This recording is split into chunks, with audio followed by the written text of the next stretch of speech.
JTM. 안녕하세요. 주식 투자자 JTM입니다. 3월 27일 주식 이야기 시작할게요. 시장에 대한 이야기와 매매 전략에 대해서 얘기를 드리겠습니다. 전체적인 시장 볼게요. 지난 해외 시장은 다우 0.41% 상승, 나스닥은 0.31% 상승을 했습니다.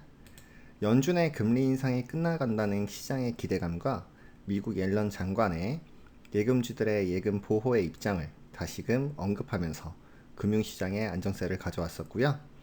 이어서 도이치뱅크의 위기설로 하락세가 있었고, 유럽은행의 자금과 유동성이 풍부하다라는 발표로 반등을 했습니다.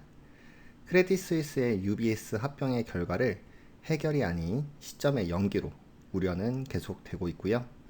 신용 위축에 대한 실물 경제의 확산과 변동성은 장기간 이어질 수 있을 것 같습니다. 국채 수익률은 소폭 하락했고, 유럽의 위기설로 달러 인덱스는 조금 상승을 했었어요. 국내 증시는 코스피 0.24% 하락, 코스닥은 0.43% 상승을 했습니다. 코스닥 시장은 금융 리스크보다는 금리에 초점을 맞추는 모습이고요. 수급적으로 코스피에서는 개인이 약 350억 매수, 금융투자 1,700억 매수를 포함해서 기관이 약 700억을 매수했습니다. 코스닥에서는 개인이 약 4,200억을 매수했고요. 외국인은 선물 시장에서 약 2천억 매도가 있었습니다. 종합적으로 개인이 매수를 했고 외국인이 매도하는 그런 날이었어요. 달러의 약세로 원달러 환율은 1,300원대고요. 섹터와 테마에서는 미국의 인플레이션 감축법인 IRA 법의 세액공제 세부 규정 공개를 앞두고 우리나라에 유리하게 반영될 수 있다는 뉴스가 있었고, 2차 전지와 전기차 섹터의 상승을 이끌었습니다.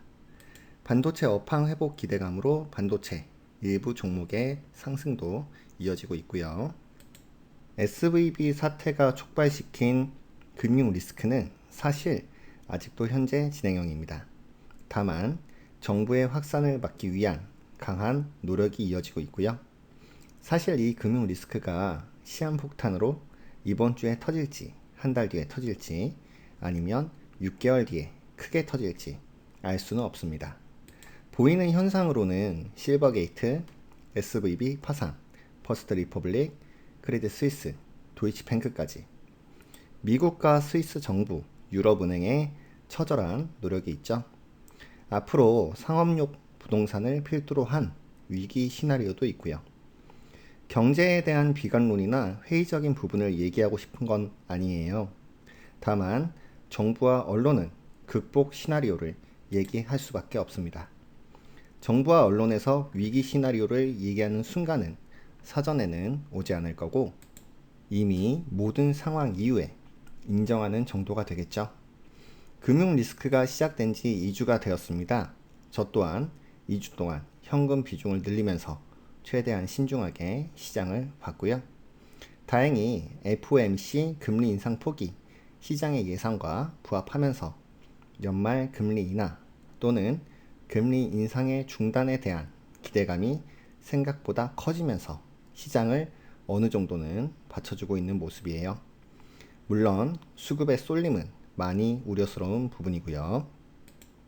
그럼 이제부터 어떻게 매매 전략을 세워서 수익을 낼 수가 있을까요? 크게 수익 매매는 4가지 정도로 나눌 수가 있습니다. 중장기, 스윙, 단기, 스캘핑. 각 매매 방법은 시장의 상황에 따라서 유효한 전략이 될 수도 있고 소외되는 전략일 수도 있고요. 구분을 해보면 중장기는 기업의 성장을 기대하고 짧게는 반년, 길게는 10년의 기간을 기준으로 합니다.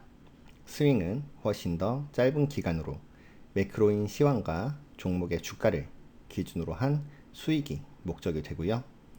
단기는 시장이 어느 정도 받쳐줄 때 주가 상승에 대한 기대감으로 매매를 하고, 스캘핑, 단타는 당일 매매 완료가 원칙이 되겠죠. 유동성이 풀렸던 코로나 시점은 모든 매매 전략이 통했습니다. 매수하면 오르는 시장이었으니까요.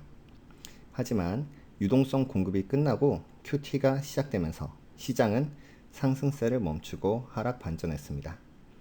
이번 금융 리스크처럼 예상되지 않은 큰 변수, 전쟁이라는 변수가 하락세를 키웠고요. 이때는 시장이 다 같이 하락하는 시기였죠. 하락하는 시기에는 중장기 전략 안 됩니다. 바닥을 잡을 수가 없어요. 분할 매매도 어려운 시장이고요. 스윙은 조금 더 낮지만 쉽지는 않습니다. 단기 매매, 시장에 자금이 없기 때문에 수익만큼 손실이 발생할 수밖에 없습니다. 단타, 많은 매매를 하게 되면 세금으로 마이너스가 되겠죠. 사실상 매매를 쉬거나 스윙 전략의 매매가 그나마 낫습니다. 작년에 방송을 통해서 돌파 매매 전략은 할 시기가 아니라는 얘기를 많이 드렸어요. 물론 본인 성향에 따라서 매매를 할 것이고 그건 바꾸기가 쉽지 않은 것도 잘 알고 있고요.